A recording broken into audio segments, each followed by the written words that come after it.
अखंडता के लिए समर्पित भाव के साथ आगे बढ़ाया था।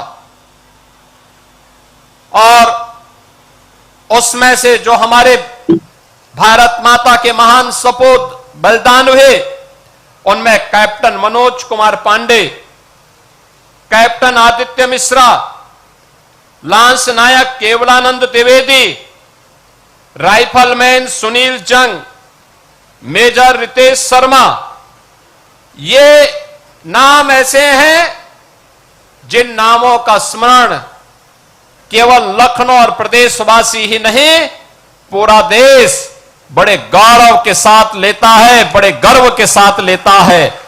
और आज ये हमारा सौभाग्य है, कारगिल विजय दिवस के अवसर पर इन भारत माता के महान सपूतों के परिवारजनों को हमें सम्मान देने का अवसर प्राप्त हुआ है। हमने प्रदेश सरकार में 2018-2017 में सरकार बनने के बाद डबल इंजन की सरकार ने आदरणीय प्रधानमंत्री जी की प्रेरणा से देश के अंदर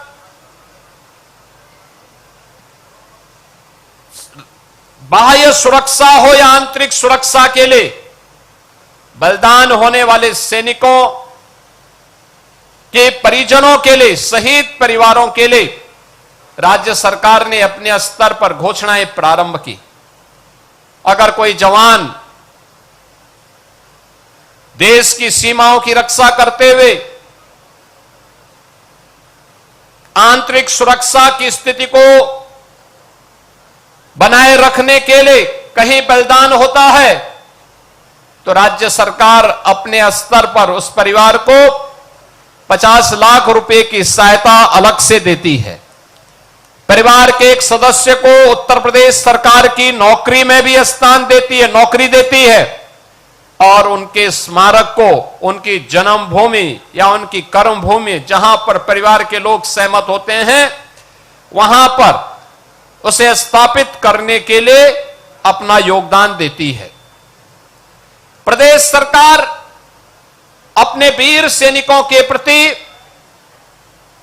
यूनिफॉर्म धारण करने वाले उन सभी जवानों के प्रति सदैव सम्मान का भाव रखते हुए उनके योगदान को स्मरण करती है और उनकी सेवाओं के प्रति वर्तमान और भावी पीढ़ी के सामने एक नई प्रेरणा प्रस्तुत करने का कार्यक्रम भी आयोजित करती है। आज का ये कार्यक्रम उसी प्रेरणा का हिस्सा है। मैं धन्यवाद दूंगा लखनऊ नगर निगम को, जो प्रतिवर्ष कारगिल विजय दिवस के इस कार्यक्रम को कारगिल के इन वीर सैनिकों के सम्मान के साथ जोड़ते हुए, राष्ट्रीय स्वाभिमान के साथ जोड़ते हुए इस कार्यक्रम को यहां पर आयोजित करती है। बहनों और भाइयों, आपने भारत के सैनिकों के शौर्य पराक्रमों को देखा। 1948 में भारत पर थोपे गए पाकिस्तान के पहले युद्ध के दौरान हम में से कोई भी व्यक्ति उसको देखा नहीं होगा। 1965 को भी हमने नहीं देखा होगा, 1971 को भी नहीं देखा होगा, लेकिन बहुत सारे ऐसे लोग होंगे, सैनिक होंगे जो 1971 और 1965 की लड़ाई लड़े होंगे। बहुत सारे हमारे आसपास ऐसे जवान होंगे जिन्होंने इन सभी युद्धों में जिनका बलिदान हुआ होगा, उनकी स्मृतियां आज भी हमारे सामने हैं। और इसीलिए सरकार ने भी तय किया है कि हर जनपद में भी वीर सैनिकों के इसी प्रकार के युद्ध के स्मारक और उनके बलिदान के स्मारक बनने चाहिए, जिससे वर्तमान पीढ़ी एक नई प्रेरणा प्राप्त कर सके। ये सामूहिक रूप से कार्यक्रम आयोजित होने चाहिए, जैसे कार्यक्रम आज लखनऊ में आयोजित हो रहा है। एक और सरकार के स्तर पर प्रयास, उन्हें अधिक से अधिक सैनिकों के प्रति सम्मान का भाव व्यक्त करते हुए हमारी सरकार ने तय किया है कि अग्निवीर के रूप में जो जवान देश की सेनाओं में अपना योगदान दे रहे हैं, जब वह जवान रिटायर होकर के आएगा, उत्तर प्रदेश पुलिस बल में हम ऐसे जवानों को 20% आरक्षण की व्यवस्था कर रहे हैं।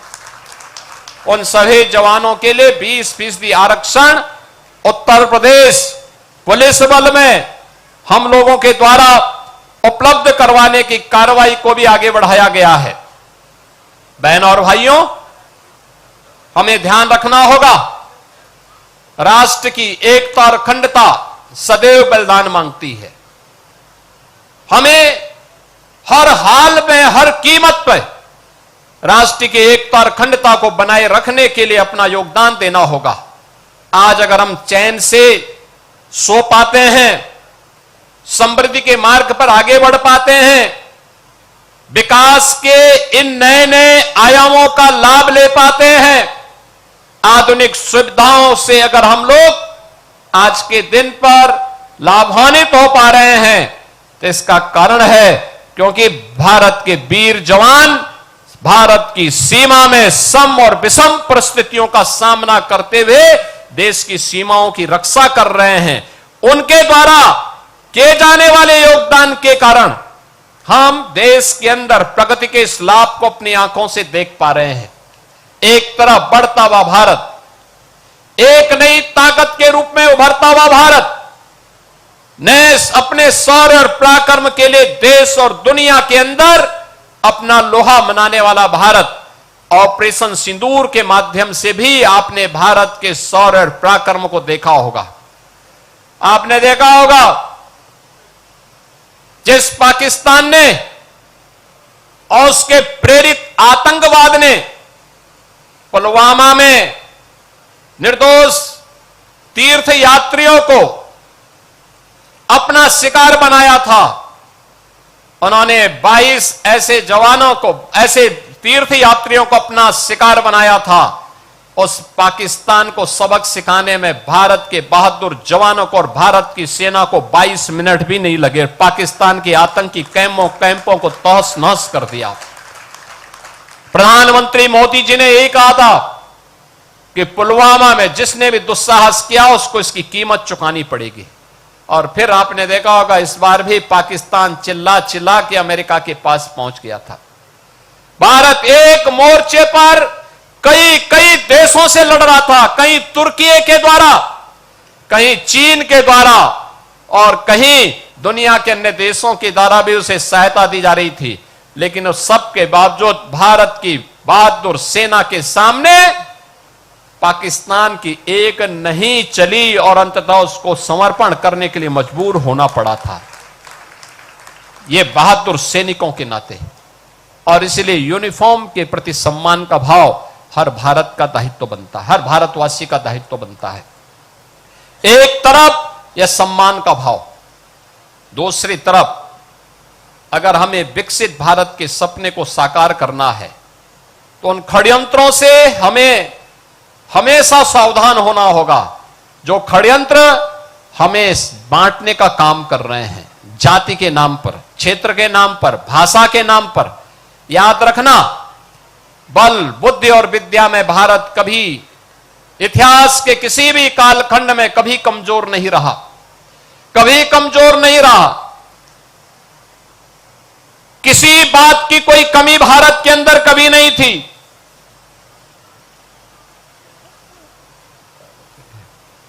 लेकिन जो लोग विकसित भारत नहीं चाहते, जो लोग समर्थ भारत नहीं चाहते, जो लोग सशक्त भारत नहीं चाहते, वे लोग भारत को जाति के नाम पर, क्षेत्र के नाम पर, भाषा के नाम पर, तमाम वादों के आधार पर बांट करके, सामाजिक ताने बाने को छिन्न भिन्न करके दुश्मन को प्रेरित और प्रोत्साहित करते हैं, दुश्मनों को प्रेरित और प्रोत्साहित करते हैं।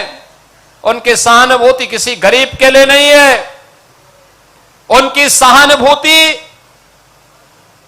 देश के लिए नहीं है, उनकी सहानुभूति उन लोगों के प्रति होती है जो घुसपैठिए के रूप में भारत के नागरिकों के हक पर डकैती डालने का काम कर रहे हैं। यह दृश्य आज देख रहे होंगे, यह दृश्य आज भी आप देख रहे होंगे। भारत के नागरिक को मताधिकार, संविधान प्रदत्त यह अधिकार प्राप्त हो, यह उनकी चिंता नहीं, लेकिन एक घुसपैठिए को प्राप्त हो ये उनकी चिंता है। और ये वही लोग हैं जब सत्ता में आते हैं परिवारवाद चलाते हैं और जातिवाद का सहारा लेकर के सामाजिक ताने बाने को छिन्न भिन्न करने का काम भी करते हैं। याद रखना, इतिहास के किसी भी कालखंड में जब भी हम इस प्रकार की प्रवृत्ति के तत्वों के चंगुल में फंसे, भारत को इसकी बड़ी कीमत चुकानी पड़ी है, बड़ी कीमत चुकानी पड़ी है। क्यों विदेशी हमलावर भारत पर हावी होते गए? ऐसा नहीं कि हमारे पास योद्धाओं की कमी रही हो, हमारे पास बल या बुद्धि या वैभव की कमी किसी स्तर पर रही हो। भारत गुलाम हुआ इसलिए क्योंकि एक ऐसी उस समय कुछ ऐसी ताकतें थी जो बांट रही थी, जैसे आज कुछ राजनीतिक दल फिर बांटने का काम कर रहे हैं। ये विभाजन हमारी कमजोरी का कारण था। इस विभाजन से फिर से बचने की आवश्यकता है। एक भारत श्रेष्ठ भारत के रूप में हमें एक समर्थ और सशक्त भारत के लिए, एक आत्मनिर्भर और विकसित भारत की संकल्पना को साकार करने के लिए आगे बढ़ना होगा, एकजुट होना होगा। कारगिल विजय दिवस का संदेश यही है, जिन वीर सैनिकों ने अपना बलिदान दिया है उनकी प्रेरणा यही है कि हम एक भारत और श्रेष्ठ भारत के माध्यम से ही एक सशक्त और समर्थ भारत की परिकल्पना को साकार कर सकते हैं।